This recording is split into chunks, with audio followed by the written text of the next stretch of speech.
Good morning, good afternoon, and good evening from around the world. Welcome to League on Lock. Eric and Mark here, going to dive into some highlights from the LCK. We got some toss-up action later on, dealing with the whole debacle. I don't want to call it a debacle, but you know, the stuff that's going on with Cloud9, which is an adventure for everyone involved. But let's start off with some of these top dogs in the LCK getting week 2 action underway as the patch 8.11 meta fiesta continues. It doesn't seem to end. There doesn't seem to be an end in sight, and right now I'm okay with that.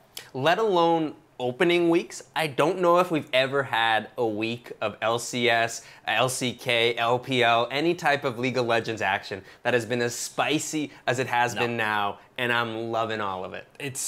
It seems like you're getting those games at the end of the season where they don't matter and like people are already locked into playoff seeding or they're already eliminated. So that's when you bring out the Heimerdingers of the world. But now these are legitimate games early on that still count, and you're seeing these troll picks, so it's a fun time. Hey, if you're looking to pick up some wins, raise your dongers. It's a pretty good choice. 3-0 in the EU LCS. Don't ever forget. But we're talking LCK right now. We had KT taking on Kingzone. Both squads coming in at 1-1. They looked amazing in their wins and not so great in their losses in week 1. But Kingzone has been a bit of kryptonite for KT, as has a lot of things for them the last couple of years.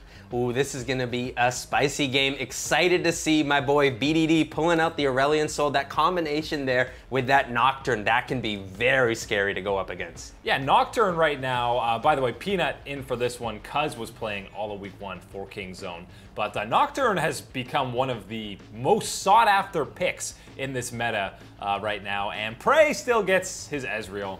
He doesn't have to play some weird stuff bottom, gets his very comfortable champion Ezreal, and surprise, surprise, he performed well on it. Yeah, watching in that team fight, you saw there, you know, Death comes in on the Vladimir and he's getting ready to go and he drops the hemoglobin down, but he's way too low of health to start it off anyways, and that's one of the issues you're seeing here with this meta and the ADCs running things that they're not familiar playing. They just don't have that mastery of it, but guess what? Prey, he's got that mastery on Ezreal and he's ready to dish out the damage. Yeah, he looked good on Ezreal, not so much on the Vladimir for Deft, and that's been a theme, is guys not looking comfortable on that Vladimir. And here again, you got a little 2v2 action. It looks like they're coming out ahead of it. That is KT, but you know, Lulu's a fun champion.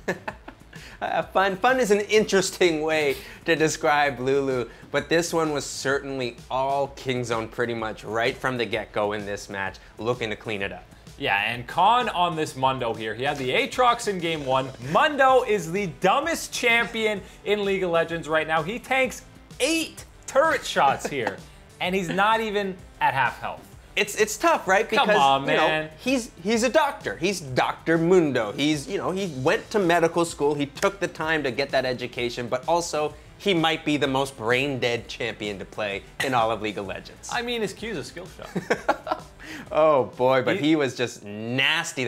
Even Khan, you know, as someone who you're expecting to see on these carries type of things, he was having so much fun playing that Mundo because you're just invincible at a certain point. I mean, that was my go-to pick in the top lane because I never play top. You don't have to know how to do anything. You just wait till you get 2 items and run around like you have no idea what you're doing. And it's working out because the buff to his ult is just so ridiculous. And with all the madness that's going on right now in this meta, I think Mundo is probably the most game-breaking thing in the game right now. And it was good to see Khan have a strong performance in that game too, because when you were thinking of how he performed at MSI and you know, kind of the early parts of week 1 in the LCK, and then moving into game 1 here against KT, he was very up and down on that Aatrox. He had his moments getting some kills on Smeb, but also at the same time, he was also 1v1 dying to Smeb at times where he really shouldn't have. So it was questionable in game 1, but game 2 was a lot stronger from Khan, and I think we're starting to see that carry potential come back into him. Yeah, and this meta is going to be very well suited for him, I think, because there's a nice combination, a nice balance between tanks and carries right now in the top lane. But now 6 straight wins for Kingzone against KT. They haven't even won a game going back to Spring Split. And Kingzone proves that they are, of course, still a huge contender coming into 2018 summer. And, you know, when you're back-to-back split winners, you're probably going to be the favorite. kind of how it works. Yeah, Kingzone certainly looking like they're on their way to another trip to the LCK playoffs. We had one of the 3 undefeated teams also in action this morning. You had Afrika taking on the BBQ Olivers, who look like the worst team in the LCK. And Afrika looking to finally, prove a lot of these haters wrong, that they are a legit threat to not only compete for the top at the LCK, but be one of these 3 teams going to Worlds. This is one of the things we were watching for Afrika Freaks heading into this split, as we were talking about. Yeah, they do really match up against the top level teams well enough, but it's all going to be about how they take care of business against the teams that they need to be beating. And this is certainly one against the BBQ Olivers that you wouldn't be expecting a team like Afrika Freaks to take advantage of, and they absolutely did. Yeah, game 1 was definitely them taking advantage of it. They were just coming out way ahead once these mid-game, because we don't get the late game in this meta. These mid-game skirmishes and team fights were coming their way. They had the Mordekaiser Thresh bottom lane. I don't think it matters who you pair with Mordekaiser. It's just stick a support down there. Very convincing game 1 for Afrika. BBQ continues to look lost, but in game 2, they're busting out the Yi Taric combo. Trick bringing out the Master Yi, the EU LCS MVP. Was okay on it, but yeah, didn't really work.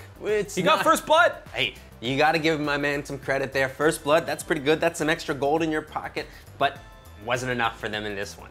This play by KZ is clearly a misclick. He hook shots away and then goes right back into Keen's Jax's face and gets completely destroyed. The Jax got very ahead, and that was a big problem for them. They also had the Yasuo bottom for Afrika. Here's the fight where it looks like maybe they can win something, but they're not able to take down Kuro, who, by the way, we didn't even mention, that's a Lissandra. Is that champion still in the game?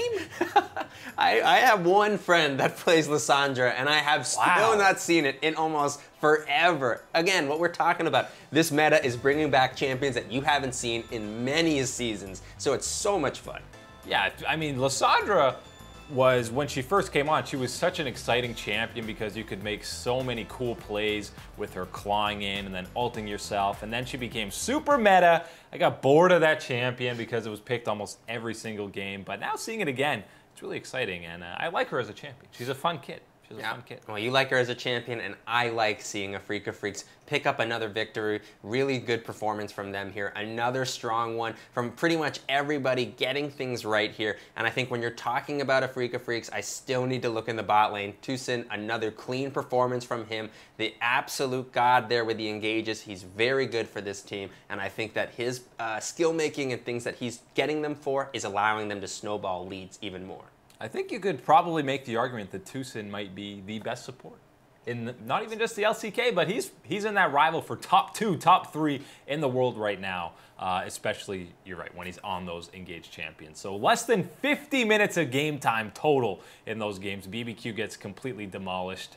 They look like they're already a lock for last in the summer split, and we're in week 2 right now. Yeah, well, 8.11, another thing to say about how crazy it is, the LCK historically has always been the longest game time region out of all of them, saying that all these games would go so long. Now, it's the shortest. These guys have figured out this meta, and it's so explosive that these games are ending just like that. It's rare now that the region's average game time is over 30 minutes, which is absolutely insane.